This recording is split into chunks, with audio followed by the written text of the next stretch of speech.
But there are other than monetary benefits to prefab and modular construction. Some of these are of the type that Mother Nature thanks you for. Traditional construction methods are often inefficient and result in wasted materials due to mistakes, changes in design, and unforeseen site-related issues.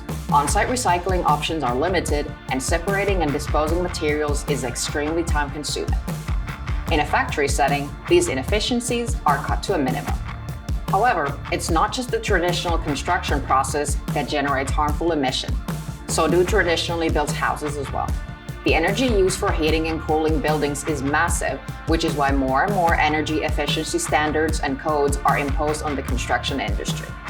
Building offsite helps you comply with these regulations with less headache.